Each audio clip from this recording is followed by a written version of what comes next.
जय श्री राम। आप सभी का जीवन मंगलमय हो। सत्य सनातन धर्म सत्य को स्वीकार करता है। सत्य यही है कि पूरे संसार का जो जीवन है वो ब्रह्म की शक्ति से ही क्रिया शक्ति प्राप्त होती है। उस क्रिया का ही सभी लोग प्रतिक्रिया सभी में उत्पन्न होती है। प्रतिक्रिया ही होती है। क्रिया किसी में नहीं होती, प्रतिक्रिया होती है। और वो सत्य समानता का व्यवहार, समानता का उद्देश्य, समानता का परिणाम सभी को प्राप्त स्वतः होती है। जीवन सभी का और जीवन के कर्म इसी सत्य धारणाओं से ही पैदा होती है। उस सत्य यम नियम संयम जो सत्यम शिवम सुंदरम है, सत्य ही कल्याणकारी है, सत्य ही सुंदर व्यवस्था है जो अपनी ज़रूरतों को सीमित करने और अपनी असीम सामर्थ्य शक्ति को बढ़ाने, प्रकृति की साधना नियमों की, प्रकृति की शुद्धि के लिए, प्रकृति की स्थिति में सुधार के लिए,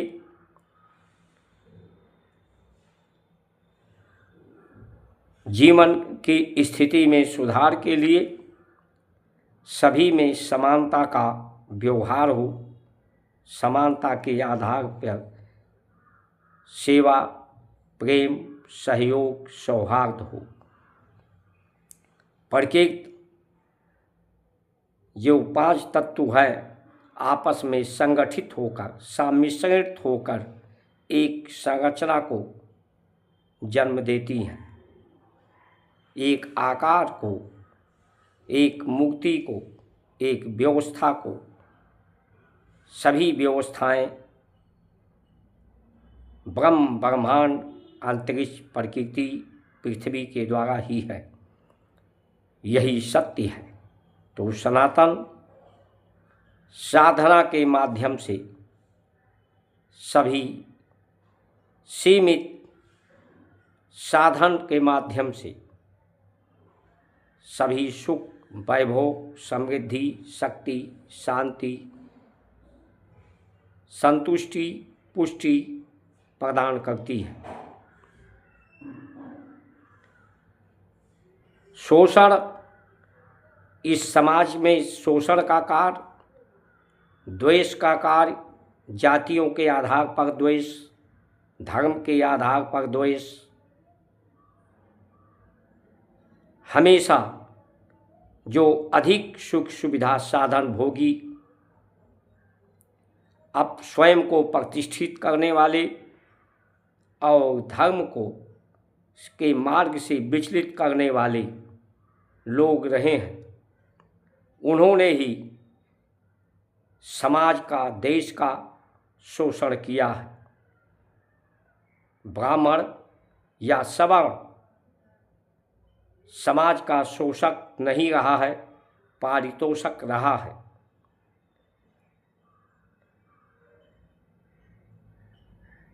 देश को आज़ाद हुए इतने समय हो गया, आज कौन सा सवर्ण किसी का पारितोषक का शोषण कर रहा है? क्यों नहीं लोगों का पिछड़ापन, अति पिछड़ापन जा रहा, समाप्त हो रहा है। ब्राह्मण बिना आरक्षण के आज भी अपनी प्रतिस्पर्धा, सवर्ण अपनी प्रतिस्पर्धा स्थापित कर रहा है। ऐसा नहीं है कि सभी ब्राह्मण, सभी सवर्ण आर्थिक रूप से साधन सुविधा के रूप में संपन्न है, लेकिन वो स्पर्धा के कारण भी अपनी उच्च स्थिति बनाए हुए हैं।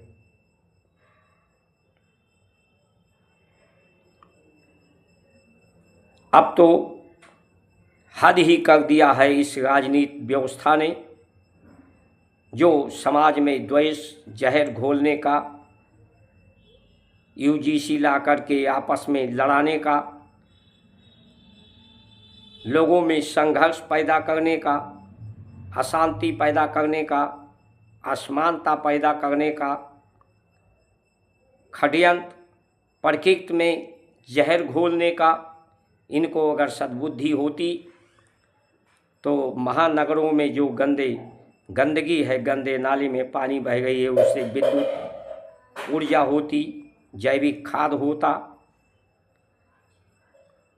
गैस प्लांट लगाए जा सकते थे, आयुर्वेद का अधिक से अधिक प्रयोग करके लोगों की बीमारी ठीक की जा सकती थी, विदेशों में भी इसका निर्यात हो सकता था।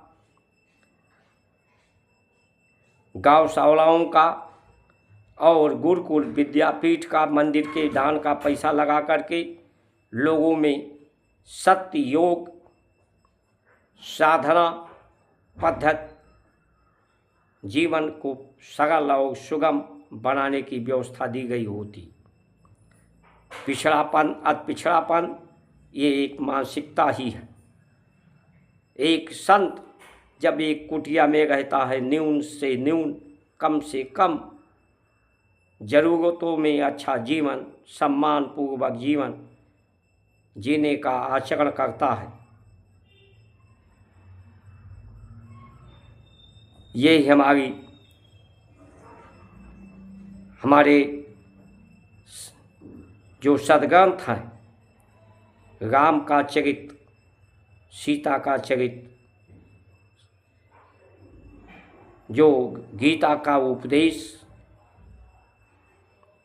वो हमें सिखाता है कि हमें उसी आदर्श चरित्र और चिंतन को स्वीकार करना चाहिए, लेकिन हम सिर्फ उन्हें पूजा तक ही सीमित कर देते हैं।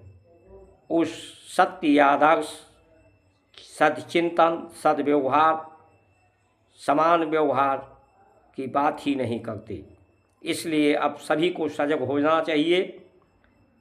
आज समाज में जातीय आधार पर द्वेष नहीं है, जातीय आधार पर प्रताड़ना नहीं है, जातीय आधार पर सिर्फ संघर्ष और अशांति लड़ाने का काम, जातियों के आधार पर अब व्यवसाय नहीं है, रोजगार नहीं है, कर्म नहीं है, तो जातियों का उपयोग, धर्म का उपयोग, धर्म के अनुसार लोगों का चरित्र और चिंतन व्यवहार नहीं है, तो इनका उपयोग सिर्फ, इनका दुरुपयोग करके